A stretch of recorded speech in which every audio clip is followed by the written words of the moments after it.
Bienvenue sur Oli et Thanato, le podcast inspirant qui parle de la mort et des deuils pour les vivants. Mais en réalité, ça veut dire quoi? Dans mon approche, tout changement est considéré comme un deuil. Qu'il s'agisse d'un décès, d'une séparation, d'un licenciement, d'un burn-out, d'un accident ou d'une crise de sens, tous les types de deuil sont abordés ici sans tabou. Mon objectif est de vous transmettre des ressources et des réflexions pour appréhender toute notion de finitude dans nos vies. Partager le micro pour témoigner son vécu, décrypter un sujet d'actualité sous l'angle du deuil ou éclairer nos connaissances sur ces sujets, on peut vraiment dire que je parle de la mort et des deuils à toutes les sauces. Alors, qu'avons-nous au menu cette semaine? Bonjour à tous et à toutes, bonjour Jean-Loup, bonjour Alban, je suis ravie de vous accueillir aujourd'hui tous les deux au nom du collectif Sécurité sociale de la mort, mais c'est plutôt votre domaine, alors je vous laisse à tour de rôle, commence qui le souhaite, vous présenter, puis déjà nous dire peut-être un petit mot sur ce collectif, même si ça va être clairement le sujet de notre épisode. Bonjour, tout d'abord, merci beaucoup de nous accueillir et de nous donner cette occasion de parler de notre collectif. Moi, je m'appelle Jean-Loup et tout comme Alban, je suis prof d'histoire géo. Et là, ce qui nous, ce qui nous assemble aujourd'hui, c'est on a monté une association qui a pour but que les obsèques, les funérailles et même le deuil deviennent une branche de la sécurité sociale et que ce soit plus une angoisse économique de payer ses obsèques, en gros. Voilà, puis j'ai Alban compléter et se présenter. Bonjour, merci aussi. Je répète pas ce qu'a dit Jean-Loup, on fait le même métier et on est tous les deux cofondateurs du collectif pour une sécurité sociale de la mort. Le collectif est devenu un collectif qui nous dépasse, nous deux, puisqu'au début on n'était que tous les deux avec Jean-Loup en 2022. Aujourd'hui, on est beaucoup plus que tous les deux. Des agents funéraires nous ont rejoints, des universitaires nous ont rejoints, des endeuillés nous ont rejoints. Le collectif a eu son véritable acte de naissance il n'y a pas très longtemps, lors de la Toussaint dernière, où en gros, il y a eu un événement public, une manifestation en Père-Lachaise. Donc désormais, le collectif compte maintenant plusieurs dizaines de personnes. Félicitations déjà pour ça. Et puis avant de voir un peu l'évolution que ce collectif a eu et qu'il aura, je vous le souhaite et je nous le souhaite de manière plus générale en tant que citoyen et citoyenne. Peut-être on peut revenir un peu sur les origines. Comment est né justement ce collectif? C'était quoi peut-être le constat de base? Et qu'est-ce qui vous a donné, alors j'ai envie de dire peut-être soit en tant qu'humain et ou en tant que prof d'histoire, l'envie de se dire ok, on se lance dans ce combat. En tout cas, c'est comme ça que je dirais. Vous me direz si ça résonne justement pour vous. Le collectif pour une sécurité sociale de la mort, qui maintenant est un collectif. Au tout départ, on n'était que deux avec Jean-Loup et on se connaît depuis le lycée. Et pendant le Covid, on s'est retrouvés un peu par hasard. On s'est retrouvés à passer le concours pour devenir enseignant d'histoire-géographie, le CAPES. Et pendant le CAPES, ça a été aussi le moment où on a été confinés. Et donc, on a passé beaucoup de temps ensemble puisqu'on était confinés au même endroit.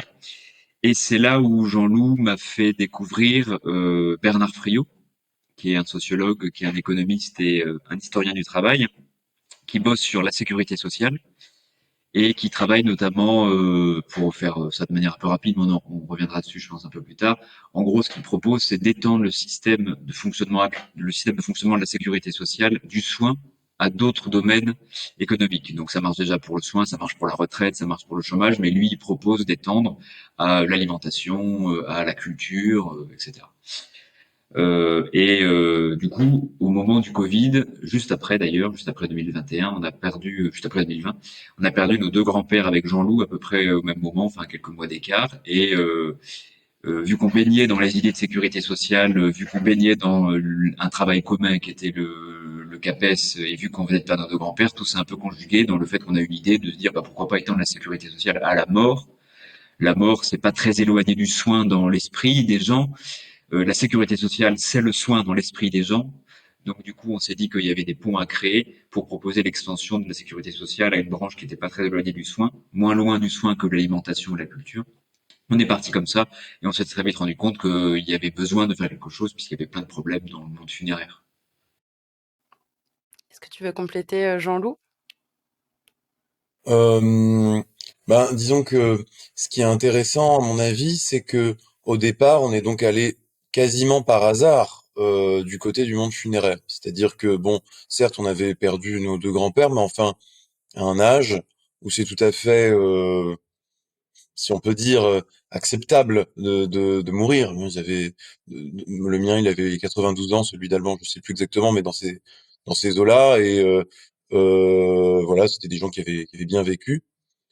Donc on n'est pas rentré, contrairement à beaucoup de gens qui se sont intéressés aux questions du deuil et de la mort, on y est rentré un peu pratiquement par hasard. Et en fait, c'est en se renseignant et en rencontrant des gens qui travaillaient dans le secteur ou alors qui s'engageaient dans ce monde-là, et on s'est rendu compte qu'il y avait vraiment besoin de quelque chose en termes d'accompagnement, parce que on avait certes déjà perdu des gens, mais on s'était retrouvé pris dans ce qu'on appelle le sentier de dépendance, c'est-à-dire que, bah, en fait, pris par le chagrin, bon, bah, c'était plutôt nos parents qui étaient à la manœuvre, hein, dans les deux cas, mais bon, ben, on voyait bien comment ça se passait. On rencontre tout un tas de gens, des spécialistes, des marchands, des assureurs, etc., etc. Puis bon, bah, on passe son temps à dire oui, à approuver, sans beaucoup d'esprit critique, parce qu'on est pris par captif presque du deuil. Et en fait, a posteriori, une fois le collectif créé, ça m'est arrivé à nouveau d'aller enterrer des gens, malheureusement, mais c'est bon, c'est la vie. En plus, dans des deuils plus compliqués que celui des deux grands-pères. Et là, j'ai vraiment vu à quel point on avait raison, entre guillemets.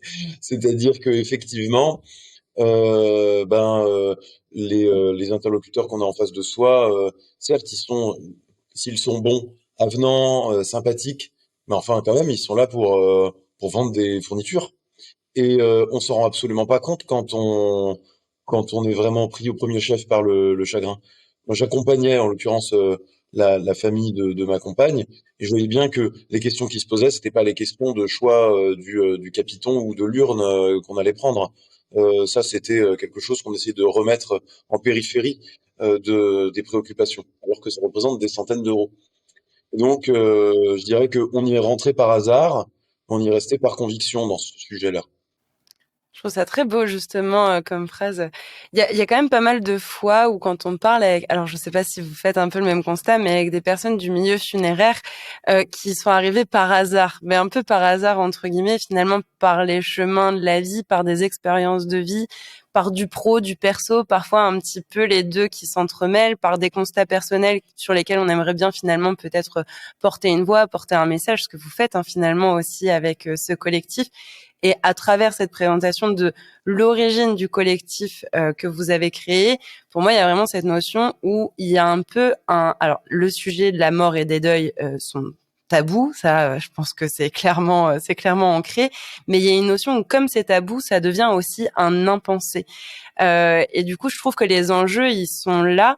Est-ce que c'est quelque chose que vous avez ressenti et pensé aussi de cette manière-là? Vous avez pensé l'impensé, justement, finalement? Bah, complètement, hein, la colère, la douleur et toutes les émotions qui peuvent être là dès le début au moment de la perte de quelqu'un, rarement elles se transforment politiquement. C'est pas des colères qui sont fécondes politiques, alors que pourtant il y aurait matière à. Euh, et dans le monde funéraire, les agents funéraires qui, pareil, transforment leur colère ou leurs mauvaises conditions de travail en débouchés politiques, c'est très rare. Le monde syndical dans le monde funéraire, il est très faible. Les syndicalistes, au-delà d'être très faibles en termes de nombre de personnes, il est aussi en difficulté, hein. Il y a des syndicalistes, il y a un syndicaliste pendant le Covid qui a pris la parole d'un syndicat, du syndicat solidaire de l'entreprise PFG, qui avait dit qu'il manquait de matériel, de masques, de gants, d'équipements pendant le Covid. Il a été sommé par voie d'huissier de se taire, de ne plus parler aux médias. Et on l'a plus jamais entendu. Il est plus actif au sein du monde syndical. Donc à ce niveau-là, et au niveau des nouvelles entreprises funéraires qui se créent avec un réancrage politique, notamment les coopératives funéraires dont on reparlera, je pense, qui, voilà, précisément, pour certaines d'entre elles portent le même discours que nous. Il y a un problème au niveau de la lucrativité des pompes funèbres, il y a un problème au niveau de l'accompagnement des familles qui se fait pas si on doit vendre des pompes, de la pompe funèbre. Bon, bah, il y a moins de 20 coopératives en France. Donc, ça veut dire que au sein des professionnels du funéraire qui pourraient être encore plus à même de penser politiquement ou de penser la mort, bon bah déjà là il y a un problème. Et au niveau des endeuillés, évidemment c'est encore pire puisque une fois le moment passé, on ne pense pas, on préfère ne pas repenser au moment. et de ne pas réancrer politiquement l'affaire. Et je termine juste là-dessus. Euh, Par contre, une bonne façon de repenser politiquement nos deuils, c'est de parler d'argent. Commencer par cette porte-là d'entrée, parce que évidemment, si on commence par une porte d'entrée uniquement liée au souvenir de la personne, ça peut être très douloureux et on peut ne pas avoir envie d'en reparler. Par contre, dans plusieurs moments, on a pu parler de la mort au sein de moments de conférences ou de rencontres. Bon, bah, les gens qui rentrent par la porte de l'argent, bah, mine de rien, ça libère la parole sur la mort. Ah bah oui, on a dû payer ça, on n'a pas eu accès à cette aide. Ça refroidit un peu euh, les personnes et du coup, on peut reparler du sujet un peu plus facilement et après, on peut arriver à des questions plus intimes. Mais parler de mort et argent, quand on a l'impression que c'est deux tabous, en fait, le fait de les conjuguer, ça permet peut-être de reparler du sujet et de le réancrer politiquement. Et justement, je trouve ça intéressant que tu cites le mot politique à plusieurs reprises. Je sais plus avec qui j'avais eu cette conversation de dire finalement est-ce que le deuil et la mort sont politiques ou peuvent devenir politiques. Et en fait, c'est un peu tout le sujet de ta réponse, je trouve, Alban. Je sais pas si Jean-Loup, ça te fait écho et que tu as envie peut-être de compléter sur ce terrain-là avant de venir aussi sur l'état des lieux et finalement qu'est-ce que vous avez aussi envie de changer? C'est pas le tout de créer un collectif quand on le crée, où on a aussi envie de mettre des actions en place, des actions politiques, j'ai envie de dire d'une certaine manière pour faire changer les choses et que demain ce soit pas comme hier ou comme aujourd'hui.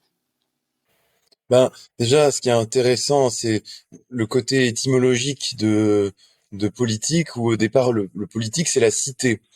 C'est marrant parce que dès l'Antiquité, on a mis les morts en dehors de la cité, et même par la suite, on a rejeté les morts loin, par hygiène au 19e siècle, par superstition dans l'Antiquité, mais à chaque fois, on essaye d'éloigner un peu comme ça le sujet.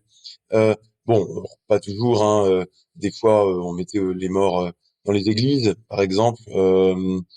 Mais bon, il y a des fois des tendances comme ça qui reviennent par moments où on essaye de mettre ça sous le tapis, de mettre ça en dehors du politique. Nous, déjà, une chose qui nous semble cruciale qu'on propose, quand on parle de mode de fonctionnement de la sécurité sociale, c'est en fait le mode de fonctionnement de la sécurité sociale après la Seconde Guerre mondiale. Où en fait, à ce moment-là, la sécurité sociale était quasiment totalement, enfin, bon, je dirais aux deux tiers, dirigée par des représentants du monde du travail qui en fait étaient formés à diriger la sécurité sociale. Donc c'était quelque chose de public, mais pas géré par l'État. Donc pas soumis potentiellement à des logiques comptables qui n'auraient pas leur place pour gérer des hôpitaux. Et donc il y avait une forme de démocratie qui nous intéresse beaucoup. Et en fait, dans les choses qu'on propose, euh, on est très attaché à ce que ce soit des citoyens, pas simplement d'ailleurs des syndicalistes ou quoi, mais des citoyens, vraiment dans leur diversité, et pourquoi pas tirer au sort, qui participent à la gestion de ce qui deviendrait cette sécurité sociale de la mort. Que la manière dont on gère les sous pour les obsèques des uns et des autres, ce soit décidé par des personnes qui ne travaillent pas dans ce secteur-là, mais qui ont forcément du coup été confrontés à des deuils ou à l'idée de leur propre mort et qui du coup ont quelque chose à dire sur le sujet. Euh, alors c'est vrai que pour ça on s'inspire, et puis le collectif grandissant c'est de plus en plus simple de pouvoir rendre ça un peu concret. On s'inspire des coopératives funéraires qui sont donc une dizaine aujourd'hui en fonctionnement. Certaines d'entre elles ont rejoint le collectif, d'autres préfèrent porter leur voix autrement, mais enfin on a quand même réussi à rentrer en contact un peu avec toutes et avoir un peu la philosophie de chacune de ces entreprises, parce qu'elles sont pas encore très nombreuses. Donc en fait ce mouvement, il a pour but plusieurs choses, déjà que d'en finir avec ce dont on parlait au début, c'est-à-dire que l'endeuillé soit un client captif et plutôt lui proposer des forfaits d'accompagnement déjà, mais aussi ce sont des entreprises qui ne génèrent pas de profit pour des actionnaires.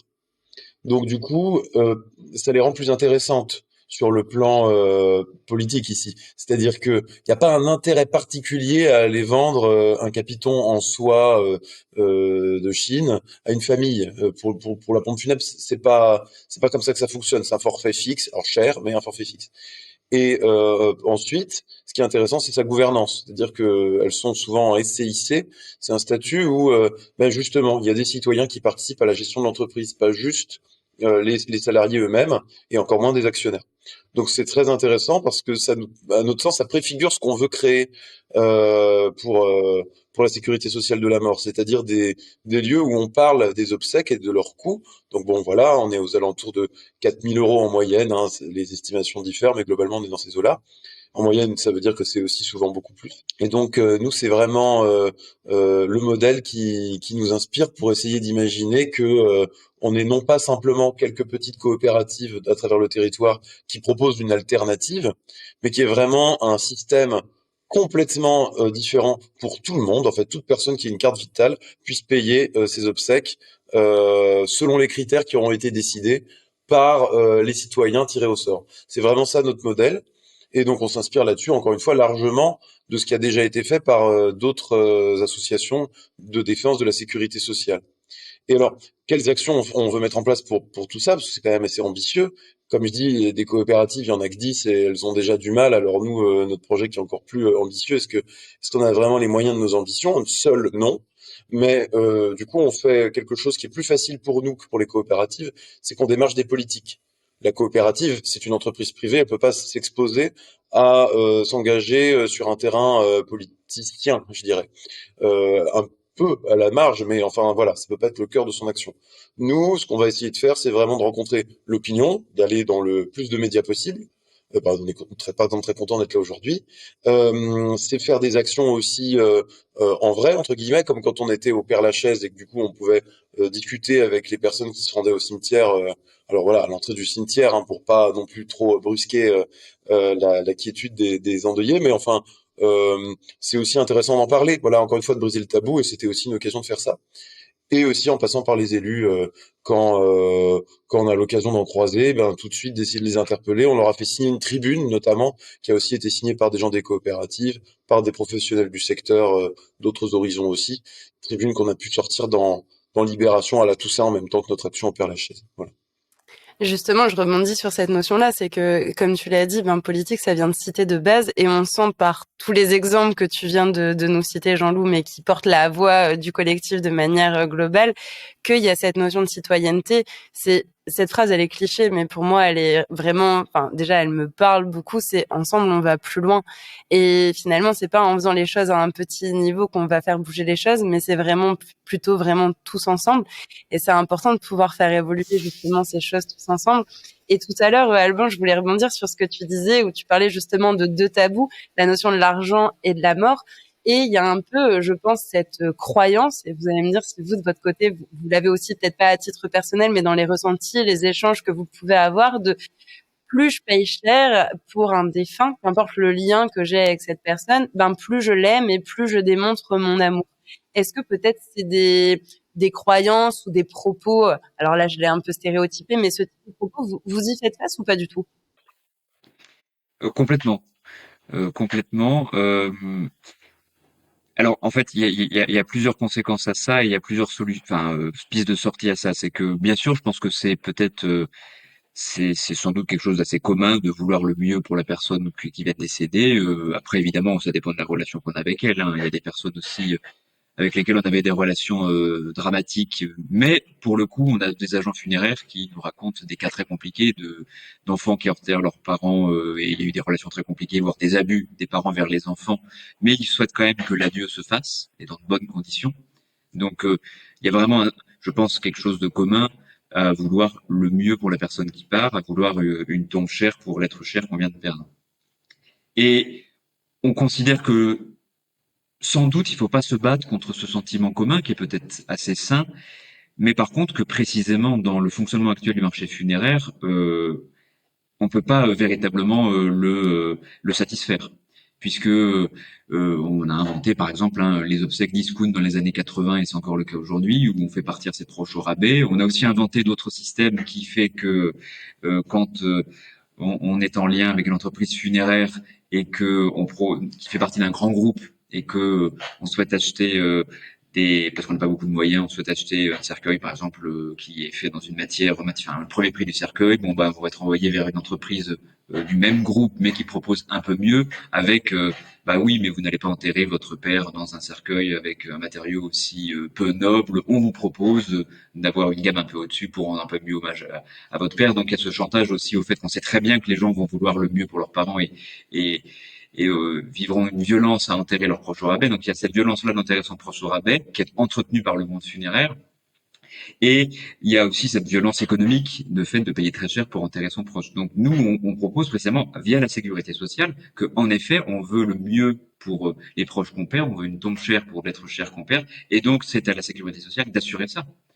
Et le forfait enfin pas le forfait, mais en tout cas le remboursement via la carte vitale des obsèques pour toutes les personnes et tous les décès sur le territoire français, ce sera pas la base qu'on rembourse, ce sera pas un cercueil, quatre poignées et les formalités administratives en mairie qu'on rembourse, c'est le mieux. Donc ça veut dire que au collège funéraire de décider qu'est-ce qui est le mieux pour partir. Donc par exemple, et je termine aussi là-dessus, la thanatopraxie. La thanatopraxie, c'est le fait notamment d'injecter du formol dans le corps pour le vider de son sang, pour lui maintenir un aspect plus présentable plus longtemps, en attendant le moment des obsèques.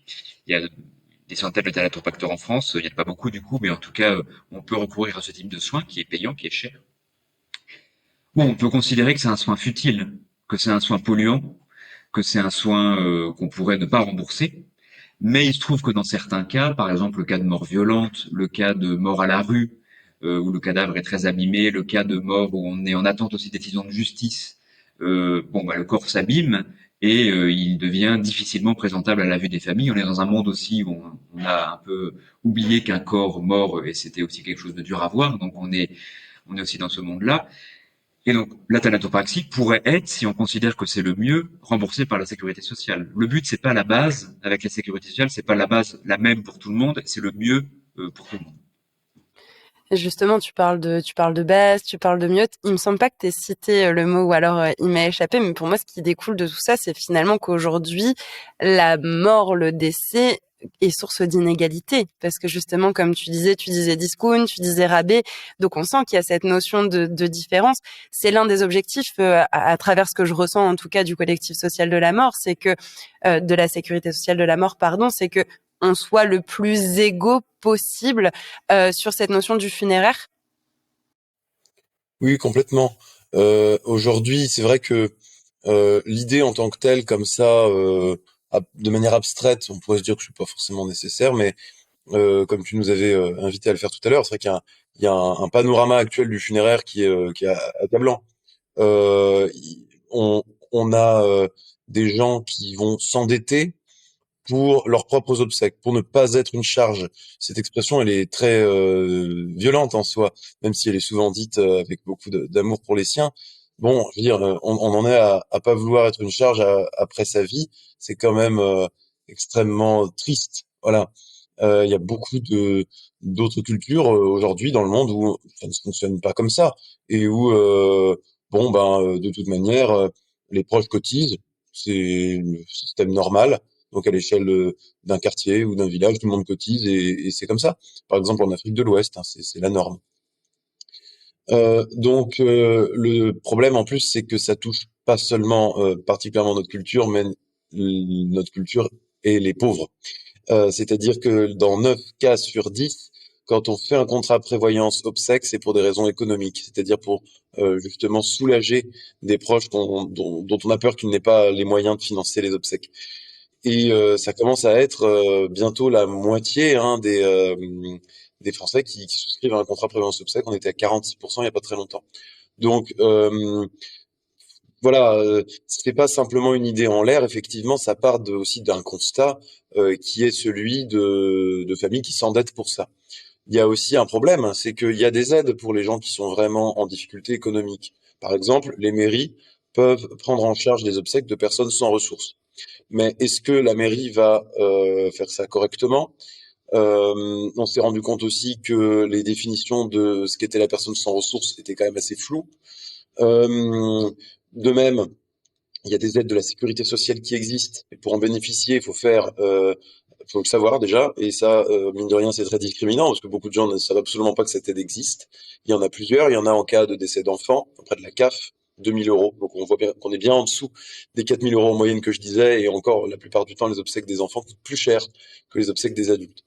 Donc 2 000 euros, c'est pas grand-chose. Mais rien que savoir que ces 2 000 euros existent, bien, ça permet déjà de faire la différence dans certains budgets. Mais bon, les agences funéraires eux-mêmes ne sont pas toujours formés à l'existence de ces dispositifs. Alors en fait, qui pourrait informer les familles à partir de là? Pareil, il y a une aide qui s'appelle le capital décès, si on meurt au travail ou au chômage, mais voilà, disons, en âge de travailler. Et puis la CARSAT peut reverser un mois de retraite qui n'a pas été versé le mois suivant le décès pour les proches, pour payer les obsèques. Mais enfin, c'est marginal. La plupart du temps, ça suffit pas à tout payer. Et encore une fois, il faut le connaître, il faut réussir à faire le dossier, il faut que le dossier soit accepté, ce qui dans la majorité des cas est refusé.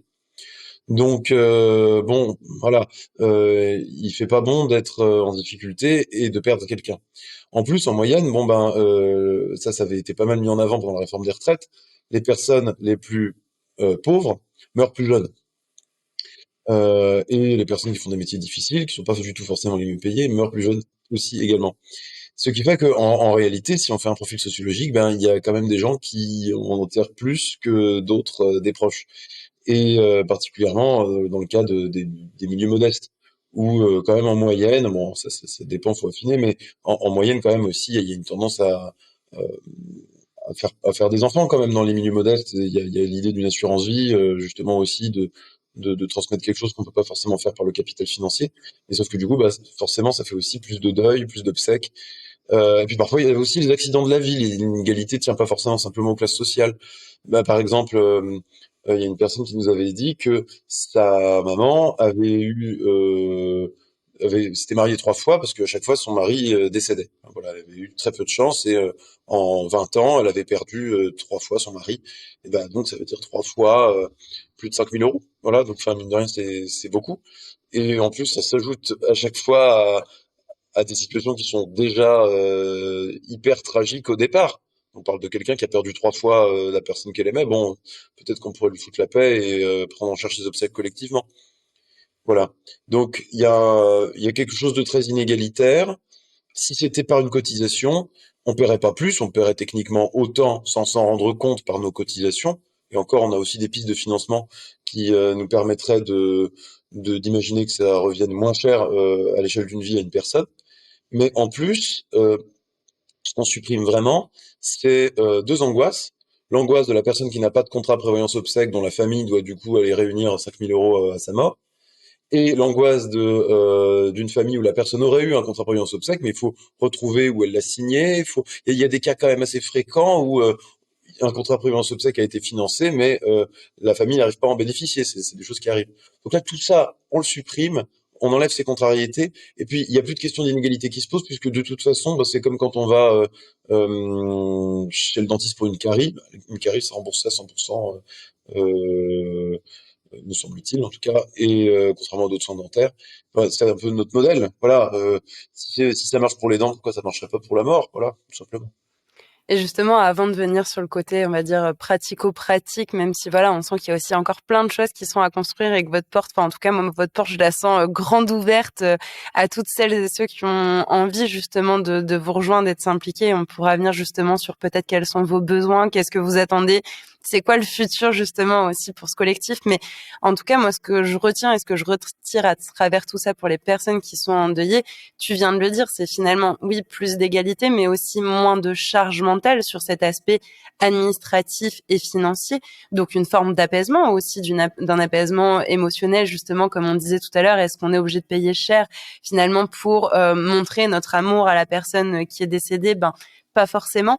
Et je trouve ça hyper soulageant, non pas sur le deuil en lui-même, parce que ça va pas changer le deuil, ça va pas changer l'émotion de la perte qui est associée à la perte de la personne, mais par contre, c'est tout ce qu'il y a autour qui nous prend aussi énormément de place dans notre cœur, mais place aussi dans notre tête, qui est finalement apaisée. et dans ce que je retire, ou en tout cas dans ce que je suppose et dans ce que je projette d'une certaine manière, il y a finalement pour moi un deuil qui permet d'être d'autant plus exprimé, d'autant plus écouté, parce que le reste est pris en charge. En tout cas, c'est vraiment comme ça que je le ressens. Est-ce qu'il y a un peu, alors peut-être dit avec mes mots, mais est-ce qu'il y a un petit peu cette idée-là? Et puis si en même temps vous voulez amener sur ce côté, ok, pratico-pratique, même si peut-être les choses bougeront, évolueront, mais une manière idéale, vous parliez tout à l'heure de la carte vitale justement sur cette notion de sécurité sociale de la mort.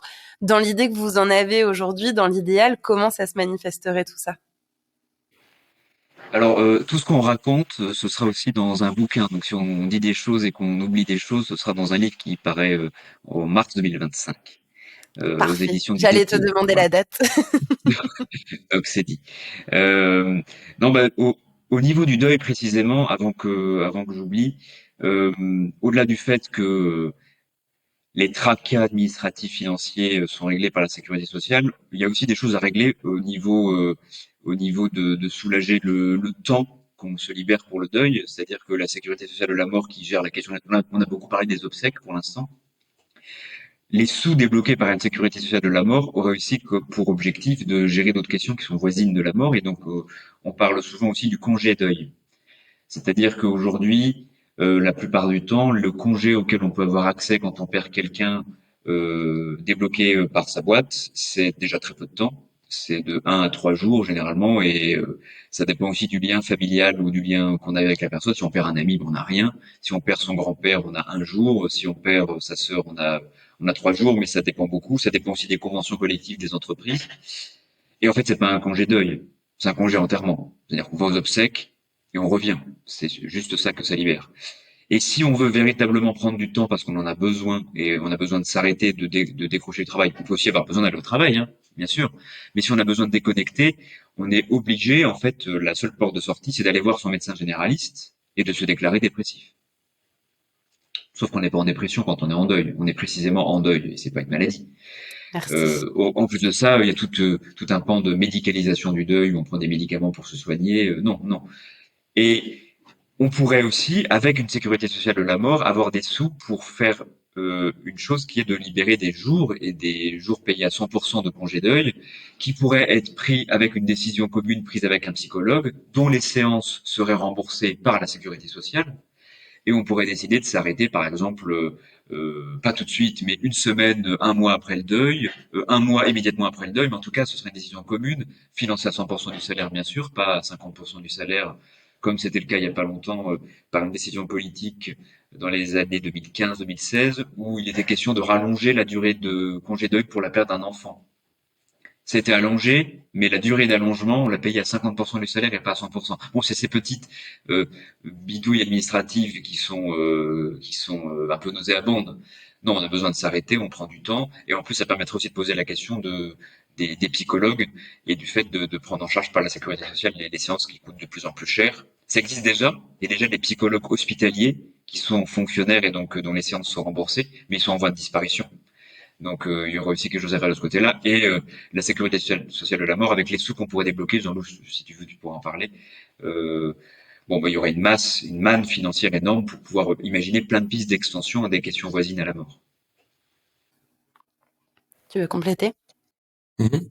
Mais effectivement, on peut imaginer par exemple tout un tas de dispositifs.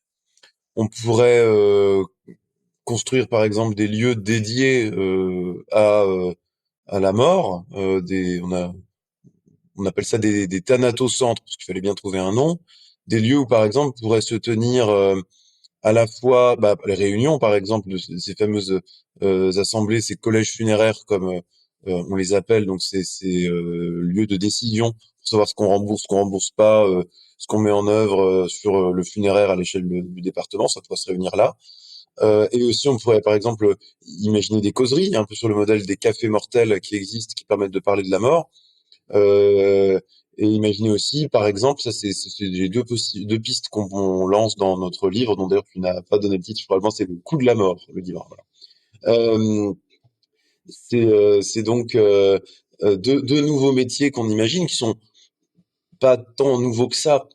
Ce seraient des biographes de fin de vie, qui travailleraient pour la sécurité sociale de la mort. Aujourd'hui, c'est souvent des associations qui font ça, ou alors des personnes qui font ça à titre privé.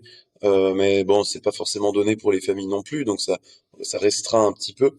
Le but, en fait, serait que ces biographes recueillent vraiment l'avis de toute personne qui en fait le souhait, et que ensuite, bien, ça enrichisse des archives qui puissent constituer une véritable ressource documentaire pour les historiens, les sociologues, pour tout le monde en fait, hein, qui voudrait les consulter. Alors, il faudrait imaginer évidemment les détails de tout ça, mais ça nous semblerait un très bel ouvrage collectif qui serait permis par toute cette manne financière. Et autre chose aussi, de l'éducation à la mortalité. Euh, je suis en train de préparer un atelier pour en faire dans mon collège. On l'a déjà fait l'année dernière.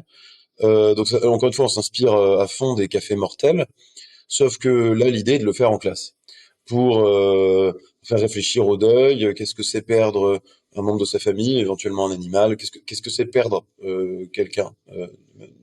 Qu'est-ce que ça implique concrètement dans la société? D'ailleurs aussi, comment ça marche les obsèques? Bref, toutes ces questions liées à la mort, en fait, que par exemple tu traites avec ton podcast, que de manière aussi même sur des aspects plus spirituels, etc. Toutes ces questions-là, on peut les avoir jeunes, et on pourrait les avoir en classe, voilà.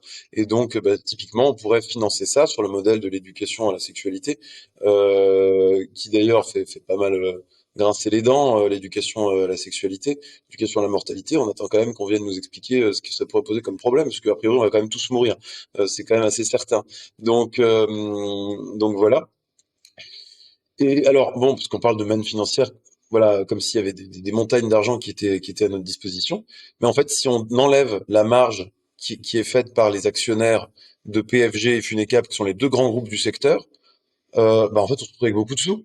Parce qu'aujourd'hui, quelqu'un qui travaille dans ces deux grandes entreprises qui représentent à elles seules la moitié du marché environ, ça dépend si on compte en termes de nombre de décès ou si on compte en termes de nombre d'entreprises.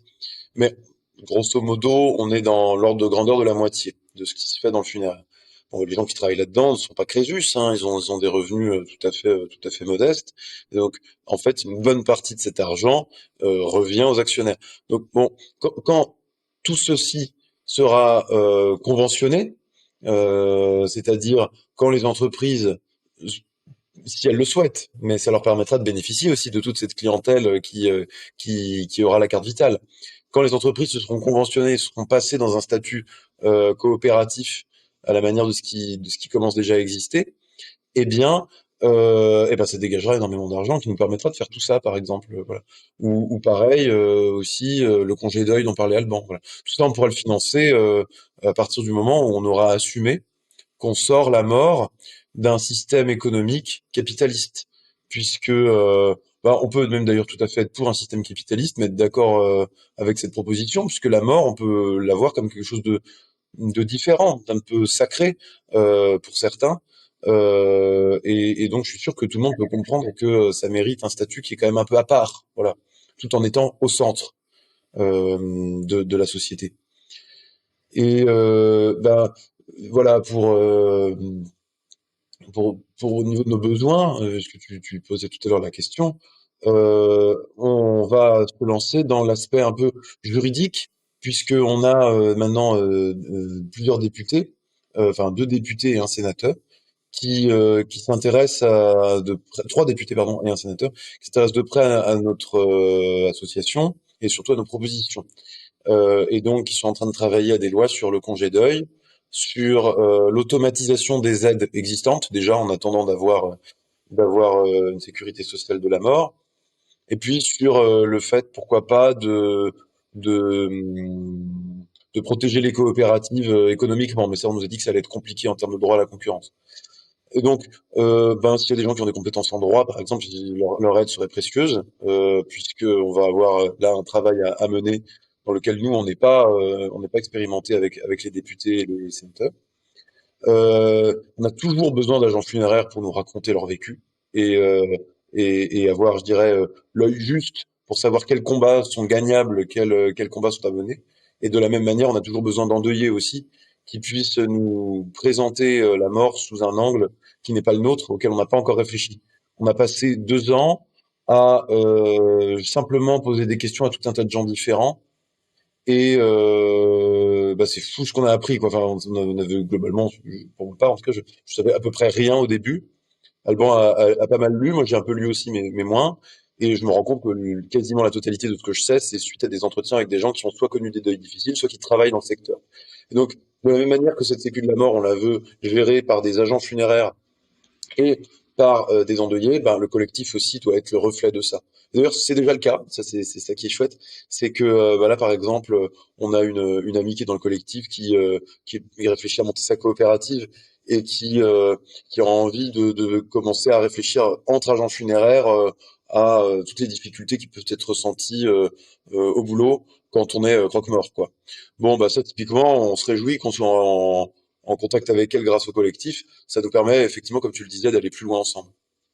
Oui, donc finalement, du moment où on est touché par ces sujets, du coup, là, je pense plutôt à l'aspect endeuillé, où ça nous concerne d'une manière ou d'une autre, que ce soit personnel ou professionnel, et qu'on a envie d'apporter une petite graine, un témoignage, une idée, une proposition, une supposition, finalement, qu'importe, tout est bon à prendre de votre côté.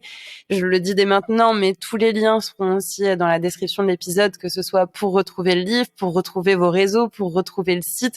Je veux dire, vous êtes assez facilement contactable et joignable pour pouvoir rentrer aussi en contact avec vous et en échanger justement en toute simplicité, comme là en fait. Et je pense que la simplicité, ça pourrait être un synonyme de cette notion de citoyenneté, d'humanité, où en fait, on est tous ensemble dans le même bateau. Tu le disais tout à l'heure, Jean-Loup, en disant, mais c'est une certitude, on va tous mourir. Donc, plutôt que de faire comme si c'était un impensé, si on essayait ensemble de penser cette notion de la mort, du funéraire et du deuil, plutôt que de le mettre sur le côté et que le jour où ça arrive, ça y est, c'est maintenant, c'est aujourd'hui, il faut y faire face et on n'est pas prêt. J'aime bien redire cette phrase en disant c'est pas parce qu'on se prépare à quelque chose qu'on sera totalement prêt, mais on sera déjà un petit peu plus prêt que si on l'avait pas pensé, qu'on s'est dit non, c'est bon, tout ça, ça n'existe pas, et qu'on se berne un petit peu d'une certaine manière d'illusion.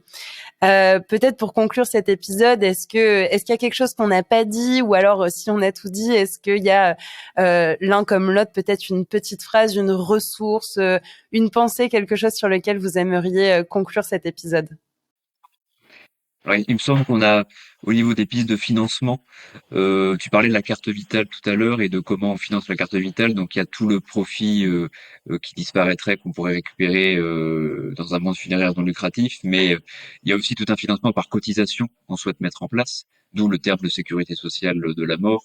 C'est-à-dire que pour prendre en charge le coût des funérailles, au-delà de l'automatisation des aides et de tout l'argent déjà qu'elles représentent, il faudrait mettre en place une cotisation sociale. Et cette cotisation sociale aurait pour but de financer les obsèques de tout le monde, aurait aussi pour but de financer, une fois que les entreprises sont conventionnées par la sécurité sociale, le salaire des agents qui y travaillent. C'est-à-dire que l'entreprise qui répond à des critères décidés collectivement par les collèges funéraires, non lucrativité, par exemple, enfin, en grand critère, ainsi que gestion coopérative de l'entreprise, des entreprises qui répondent à ces critères-là seraient conventionnées par la sécurité sociale, et c'est seulement chez elles qu'on pourrait bénéficier du remboursement de la Sécu pour s'y faire enterrer. Donc pour le moment, ça représenterait pas grand monde, parce que les coopératives seraient en fait les entreprises qui aujourd'hui répondent à ces critères, mais il faudrait imaginer que les entreprises puissent aussi à terme être conventionnées pour que tout le monde puisse se faire enterrer dans des entreprises conventionnées, sinon ça n'a pas de sens.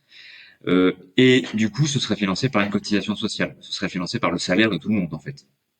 Et ça rejoint une grande bataille politique aujourd'hui en lien avec le budget qui est débattu à l'Assemblée. Augmenter le salaire des gens, c'est mettre des cotisations sur le salaire des gens, c'est augmenter leur salaire. Une cotisation, c'est du salaire en plus, c'est pas du salaire en moins. Et donc une nouvelle cotisation sociale pour gérer, pour prendre en charge nos obsèques, c'est d'une part augmenter son salaire, et c'est de toute façon quelque chose qu'on paye. Donc mieux vaut le payer bien que de le payer sur son salaire net comme un abonnement ou comme un lave-linge. Donc voilà, ce serait financé par une cotisation, d'où le terme de sécurité sociale et ce qu'on a perdu de la sécurité sociale dont parlait Jean-Loup tout à l'heure, le fait d'avoir une gestion démocratique comme après la Seconde Guerre mondiale, c'est ça qu'on a perdu de la sécurité sociale, mais ce qu'on garde et ce qu'il faudrait y tendre, c'est une nouvelle cotisation pour financer tout ça. Merci. Et pour en savoir plus sur le sujet du funéraire à stricto sensu, au-delà des aspects techniques, Il y a un livre qui est très bien, qui est déjà sorti lui, qui s'appelle La cendre de tes morts de Albertine Lampe, qui est un livre qui contient à la fois le témoignage vraiment sans concession de quelqu'un qui a travaillé dans un crématorium notamment. Et puis aussi, ce qui est très bien, c'est qu'il y a en annexe un lexique des mots du funéraire donc je pense que ce livre, c'est très bien de l'avoir pour en fait, voilà, regarder ce qui se passe de l'autre côté du crématorium, quoi, pour être un peu cru et pour voir un peu la matérialité de la mort et de ce monde du travail funéraire qui est assez invisible. Et donc, ça permet de briser cette glace-là. Et puis sur les questions de deuil, ce qui est certain, c'est que en l'état, la chose à faire, si on perd quelqu'un qu'on voit qu'on a besoin de temps, en attendant que ça existe, bah, de pas hésiter quoi, à passer par le généraliste, même si c'est pas approprié quoi, effectivement, et même si tous les deuils ne sont pas des dépressions, ne sont pas des maladies. Euh, Faut prendre du temps si on en a besoin. Ça c'est vraiment je pense un conseil qui doit être donné parce que bah, à être dans un culte de l'efficacité, on finit par se détruire et faut pas oublier quand même qu'une société, de manière générale, est quand même pensée théoriquement pour les vivants ou les morts qui la composent et pas pour générer un profit en soi. Et bon, si un monde l'illustre bien, c'est bien celui du funéraire. Merci à tous les deux pour cet épisode qui montre qu'on peut... En tout cas, ce sera ma conclusion, c'est celle qui me vient là, c'est la notion de... En fait, on vit ensemble, d'où cette notion de cité dont on parlait tout à l'heure, l'aspect politique, mais on peut aussi mourir ensemble et justement se joindre tous ensemble pour une mort qui est plus éthique et finalement plus égalitaire que mort au sens large aussi sur l'aspect du funéraire. Donc, vraiment, merci pour les actions que vous faites. Tous les liens seront en description. Et puis, au plaisir de réellement vous rencontrer tous les deux d'une manière ou d'une autre. Mais vraiment, un grand merci de m'avoir accordé cette interview. Et puis, je vous dis à très vite. Merci beaucoup et pour l'invitation. À bientôt. En parlant de ces sujets, nous leur faisons une place dans nos sociétés. Et c'est ainsi que les tabous peuvent se lever. Je suis vraiment convaincue qu'il est possible de développer notre résilience face à la finitude et au deuil de nos vies. Si vous voulez soutenir mon travail, vous pouvez vous abonner et noter le podcast sur votre plateforme d'écoute. N'hésitez pas aussi à le partager autour de vous et sur vos réseaux. Merci pour votre soutien et sachez que vous pouvez même faire un don. Si vous traversez un deuil et que vous souhaitez être soutenu sur ce chemin, réservez votre séance découverte pour me poser toutes vos questions et connaître ma philosophie d'accompagnement. Mais d'ailleurs, que voulez-vous au menu dans les prochains épisodes ?